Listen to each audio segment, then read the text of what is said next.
శివరాత్రి రోజున ప్రత్యేకించి నీటితో అభిషేకం శివుడికి ఎక్కువ ప్రీతికరం అంటారు. ఎందుకు అలా?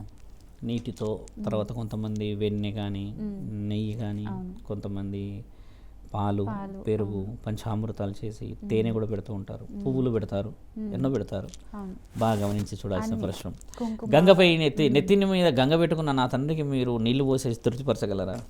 ఓ మాట యావత్ మానవులకు తెలియాల్సింది ఏంటంటమ్మా, గంగనే తలపై పెట్టుకున్న మహాముఖంటిని మనం తృప్తిపరచగలమా? అర్ధనారీశ్వరి తత్వంతో అన్నపూర్ణాదేవిని శరీరంలో సగభాగాన్ని ఇచ్చిన వారికి మీరు ధూప దీప నైవేద్యం పెట్టగలరా? చేయగలమా? మహాముఖంటి ఏమడుగుతాడనంటే, అంతఃకరణ శుద్ధి మనస్సాక్షితో పెట్టిన ఏ పండు ఫలమైనా నాకు మనశ్శాంతి ఇస్తుంది. నిజమైన అవసరాన్ని మీరు ఆదుకుంటేనే అప్పుడు నన్ను మీరు గౌరవించిన వాళ్ళు అని అంటారు. ఇది రుజువు చేయబడింది. ఎలా? గంగామాత నెత్తిలో ఎందుకు పోయింది చాలామందికి తెలియాలి. తల్లిని తండ్రి ఒక సమయం కూర్చున్నప్పుడు గంగామాతతో మాట్లాడుతూ ఉన్నప్పుడు పార్వతీమాత ఒక్కసారిగా వస్తుంది.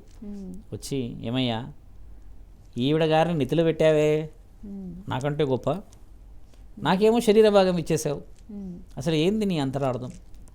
నన్నేమో శరీరంలో ఇచ్చావు, ఇక చోటు లేదు ఏడా అని చెప్పేసి నా నెత్తి మీద నీ నెత్తి మీద కూర్చోబెట్టేశావు, ఇంకా దానికి నీ సిగ చుట్టేశావు. కనిపెడకుండానో ఏదో విధంగా అయితే అమ్మాన్ని బందీ పెడతాడు. అప్పుడు తండ్రి అన్న మాట ఏంటంటే, పార్వతి, సమస్త సృష్టి లయకారకుడిని నేను, ఆత్మబంధువుని, ప్రాణదాతని నేను. చూస్తూ చూస్తూ నా బిడ్డలని నేను చంపుకోలేను. ఇప్పుడు సృష్టిలో ఎక్కువ శాతంగా నీటితో వచ్చిన ప్రమాదంతోనే మరణాలు ఎక్కువ ఉంటాయి. గమనించండి, గంగ ఎప్పటికైనా సమస్త సృష్టిని ముంచగలదు. కాబట్టి నా పైన చేయి.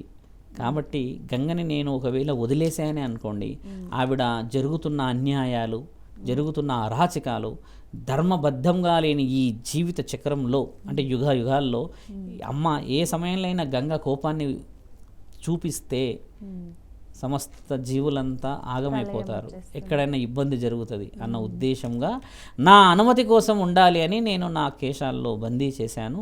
నా తర్వాత ప్రపంచాన్ని ముంచగలిగే శక్తి గంగకు ఉంది కాబట్టి నా పై చెయ్యి ఆమెకి ఇచ్చాను అని చెప్పేసి అమ్మకి ఇస్తే ఇద్దరమ్మలు చాలా చాలా ఆనందపడతారు. ఎంత గొప్ప నియమం మీది, ఎంత గొప్ప స్థితిగతులు మీవి అని చెప్తారు. యావత్ ప్రపంచం మొత్తం మునిగిపోవడానికి 30 సెకండ్లేనంట. 30 సెకండ్లు. జలంధరుడు అని గంగామాత కొడుకు ఉన్నాడు. ఆయన ఆల్రెడీ ఇప్పటికి 2 సార్లు పొంగిండు బాగా. జలేంద్రుడు ఒకసారి పొంగడం మొదలు పెడితే అమ్మ ఇంకా తెలుసు కదా సముద్ర గర్భం ఎలా పొంగుతుందమ్మా, అలా వేసుకుపోతుంటుంది. ఎలాంటి జరగకూడదు, మానవులు ఇంకా ఎన్నో తెలుసుకోవాలన్న ఉద్దేశంగా మీరన్న ఆ ఆవిర్భావతను పెట్టారు. ఇప్పుడు ఇక్కడ మీరు గమనించాల్సిందే తెలుసా అమ్మ, పరమాత్ముడికి ఏమిచ్చి అభిషేకం చేయగలం? మీరు అన్నది నీటి గురించి గంగామాత గురించి చెప్పాల్సిన సందర్భంగా చెప్పాము. సందర్భం ఏం తెలుసా అమ్మ, అంతఃకరణంగా ఎవరైతే అవసరం కోసం ఎదురు చూస్తూ మనమంటూ ఒక పండో పలహారమో దానమో ఏదో చేస్తే నిజముగా ఆకలితో ఉండి తిన్న భోజనం ఏదైతే ఉంటుందో ఆ పండు పలహారం అమ్మ నిజమైన విలువ. ఒక బ్రాహ్మణుడు అని కాదు, ఒక భక్తుడు రోజు సేవ చేస్తూ ఉంటాడంట తండ్రిని. ఇది వినాల్సింది, చాలామందికి తెలియాల్సింది.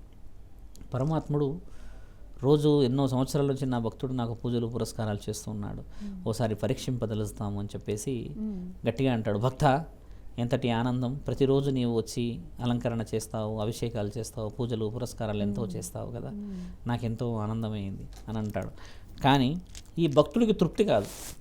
నా తండ్రి నాతో మాట్లాడాడు, నాకు ఏ వరాలు ఇయ్యడు, నాకు ఏమి చెప్పడు, నాకు ఏదన్నా మంచిగా చేయాలి, ఎవరికైనా ఆశ ఉంది కదా. తండ్రి ఆయన ఆశని పరీక్షింపదలిచి, మీరు నాకు పెట్టిందల్లా చాలా పవిత్రమైనదే, కానీ మీరు మనశ్శాంతితో ఎందుకు లేరు అని అడుగుతారు.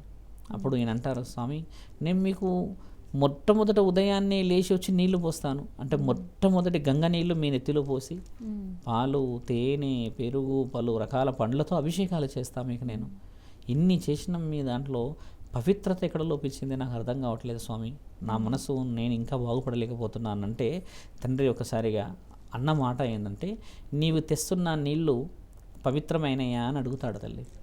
ముమ్మాటికి పవిత్రమైనది అంటే మరి అందులో ఉన్న కప్పలు చేపలు తాగలేవా అని అడుగుతాడు. అడిగినప్పుడు నిజమే కదా అని అంటారు. అవి తాగిన తర్వాత అవి ఎంగిలైపోతాయి కదా, మరి ఎంగిలైనవి తీసుకొస్తున్నావు కదా, పవిత్రం ఎక్కడిది అని అడుగుతారు. పాలు తెస్తున్నారు మీరు, మరి పాలు ఒక దూడే తల్లి యొక్క ఆ పొదుగుని స్వీకరించిన తర్వాత వచ్చిన పాలే మా దగ్గర తెస్తున్నారు అంటే అక్కడ ఎంగిలి పడినట్టే కదా. తుమ్మెదలు వాలింది పువ్వుల నుంచి వచ్చిన తేనెనా మీరు మాకు తెస్తుంది? ఖచ్చితంగా తుమ్మెదలు స్వీకరించాకే తెస్తున్నారు మీరు మాకు. ఇప్పుడు ఈ మిగతా పండ్లు పలహారాలు కూడా ఎందరో చేతులు మారిన తర్వాత ఇక్కడ దాకా వస్తూ ఉన్న తరుణాన్ని వ్యక్తపరిస్తే ఆ బ్రాహ్మణునికి అక్కడ ఉన్న ఒక వ్యక్తికి ఏమని చెప్తాడంటే, అమ్మ తండ్రి ఇన్ని తెస్తున్న దాంట్లలో ఎక్కడా కూడా నాకు ఎంగిలి లేకుండా రాలేదు, ప్రతీది అన్ని చేతులు దాటుకుంటేనే వస్తుంది కదా. మీరు ఏది పవిత్రత కావాలన్నారో ఆ పవిత్రత చూడండి ఆ మెట్ల పైన ఉంది అని అంటాడు. ఆ మెట్ల పైన ఒకసారి ఆయన గారు తొంగి చూస్తే, అమ్మ నిస్సహాయత స్థితిలో ప్రసాదం ఏమైనా పెడతారేమో, ఏదైనా సహాయం చేస్తారేమో అని అడుక్కోవడానికి కూడా ఈ చేతులు బయటికి ఇంత ఓపెన్ చేయలేక, ఒక మాట అడగలేక, కళ్ళు పైకి పెట్టి చూడలేని స్థితిలో, దీనమైన పరిస్థితిలో ఉన్న వాళ్ళని ఒక్కసారి చూడండి అని అంటాడు. ఆయన చూస్తారు. చూసారా, నిజమైన ఆకలితో ఉన్న వారికి ఇవన్నీ చేరితే కదా ఆనందం. అలా అంతఃకరణ శుద్ధిగా వాళ్ళు ఎదురు చూస్తూ ఉంటే, ఇన్ని సంవత్సరాలు నువ్వు నన్ను చూడడానికే వచ్చావు కానీ ఒకసారి మెట్టు మీద ఉన్న వాళ్ళని చూడలేవుగా. నువ్వు పెడుతున్న పుణ్యఫలం అంతా వాళ్ళకి చెందిన రోజు కదా నా యొక్క ఈ శరీరం అంటే ఈ యొక్క లింగం, ఈ యొక్క ఆవిర్భావానికి విలువ. మరి నీవేమంటావు అన్నప్పుడు ఆయనకు అర్థమవుతుంది. అప్పుడు తండ్రి అంటాడు, మీరు ఎన్ని రోజులు స్వీకరిస్తలేరా, నేను పెట్టేస్తున్నానుగా అని అంటే, అప్పుడు అంటారు స్వీకరణ కాదు కదా, నేను చెప్పిన పద్ధతిని కొంచెం మార్చి చూడు అని అన్నప్పుడు ఈయన గారు ఏం చేస్తారమ్మా, మరో రోజు హడావిడిగా వచ్చేసి అలంకరణ చేసి తండ్రికి పువ్వులు అవన్నీ పెట్టేసేసి ప్రసాదం అదంతా వేడివేడిగా తీసుకొని వచ్చేసి అక్కడున్న నిజంగా ఆకలితో ఉన్న వాళ్ళకి పెడతాడమ్మా. ఆ భిక్షాటకుడు ఇలా అన్నం తింటాడో లేదో పక్కన మహాశివుడు కూడా కూర్చొని తింటూ ఉంటాడు. ఆ చిత్రాన్ని చూస్తాడు ఆయన. శివుడేంటి మెట్ల మీద కూర్చొని తినడం ఏమిటి అంటే, నా తండ్రి నిజముగా సహాయం చేసేవాడి పక్కనే ఉన్నాడా, నా తండ్రి నిజముగా మనం అంటూ మన కోసం ఎదురు చూసే వాళ్ళ దగ్గరే ఉన్నాడా అని గమనించిన మహాతరుణం తల్లి. ఇదంతా మహాముఖంటి చెప్పేది కూడా అదే. ఎందుకంటే సహాయపడాలి, ధర్మమే చేయాలి అన్నప్పుడు. ఇప్పుడు మీరు అడిగిన దాంట్లో అమ్మ, నీళ్ళ అభిషేకం ముఖ్యమైనదా, మనస్సాక్షి ముఖ్యమైనదా? అవసరంతో ఎంతమంది ఆడపిల్లలో లేకపోతే చిన్నపిల్లలో అనాథాశ్రమంలో అమ్మ ఆకలికి ఎదురు చూస్తున్నారు. మొన్న ఒక అతను ఇంటర్వ్యూ ఇచ్చాడు, బియ్యం లేవు స్వామి ఇప్పుడు నెక్స్ట్ ఈ వీక్ అంతా అని అంటున్నాడు. బియ్యం లేవంట. ఎంతమంది ఉన్నారు ఆశ్రమంలో? 250 మంది ఉన్నారంట. ఎంత బాధ. ఈరోజు చూడమ్మా, ఒక ఫంక్షన్ చేస్తే అర్ధ కిలో పైన మనం మాంసపు ముక్కలు వేసుకుంటే అందులో ఒకటో రెండో తిని మిగతా ఇలా డస్ట్లోకి పోతుందమ్మా. బాస్మతి బియ్యం ఎంత ఉంటుంది తల్లి, ఒకటి 80-200 కిలో ఎంత ఉంటుంది, అది సగం ఇలా రైస్ పోతుంది తల్లి. మీకు తెలుసా అమ్మా, దురదృష్టకరమైన తెలుసా, అందులో ఉన్న డస్ట్లో నుంచి ఏరుకునే వాళ్ళు ఉన్నారమ్మా. తండ్రి చెప్పేది ఏం తెలుసా, వృధా చేయకూడదు. ఆకలితో ఉన్న వాళ్ళకి పెడితే కదా నా శివరాత్రి నేనేంటో నా ప్రత్యేకతలు ఏంటో తెలవాలి. ఆయనకి ఏం చేయలేం తల్లి మనం, ఆయనకి ఏమీ చేసే ధైర్యం చేయలేదు మానవ జాతి. ఒకటే చేయగలం, మనస్సాక్షితో సహాయపడిన చేతులకే ఆయన ఎప్పుడూ కూడా నేను ఉన్నాను చేతిస్తాడు. అంతేకాని ఇప్పుడు చూడండి, ఏ దేవత పూజలు పురస్కారాలు చేయదని రాసి పెట్టలేదు. ఇక్కడ రాసి పెట్టుంది. విష్ణు అలంకరణ ఉంది, లక్ష్మీ అలంకరణ ఉంది, అన్ని అలంకరణలు ఉన్నాయి, శివ అలంకరణ ఉంది, పార్వతీ అలంకరణ ఉంది. కానీ ఎంత అలంకరిస్తావు తల్లి నీవు?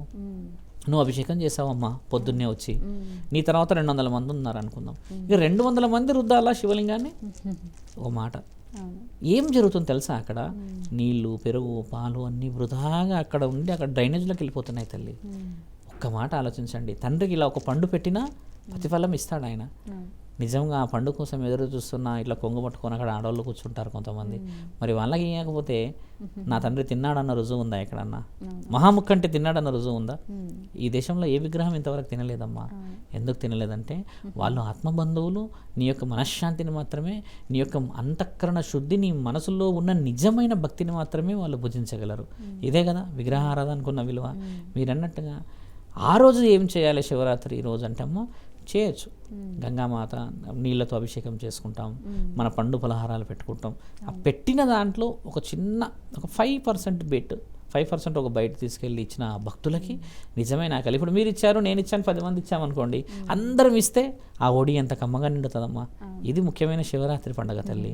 అభిషేకం చేయండి అంటే నేను ఇలా కూడా చెప్పవచ్చు, తేనె తేవాలి 1/4 కిలో, చక్కెర తేవాలి 1/4 కిలో, ఇవన్నీ తేవాలి నేను చెప్పవచ్చు. ఇవన్నీ అందరూ తెచ్చేవాళ్ళు ఉన్నారు, చేసేవాళ్ళు ఉన్నారమ్మా.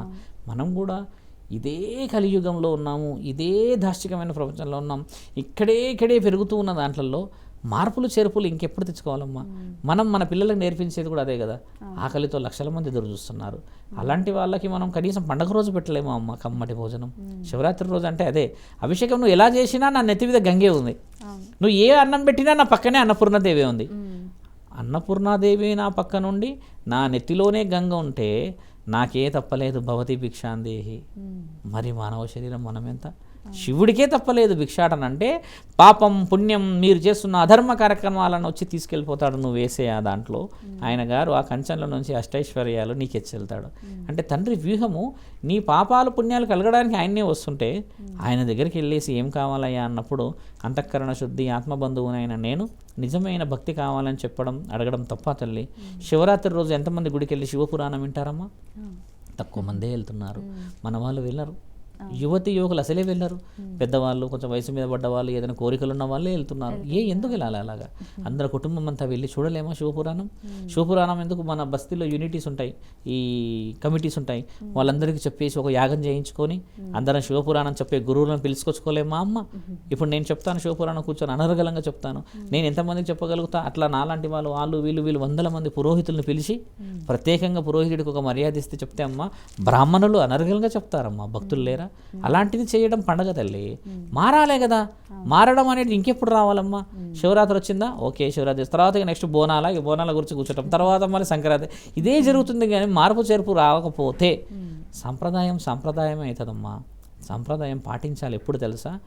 మనస్సు ద్వారా. ఇది అమ్మ మీరు చెప్పిన వివరణ.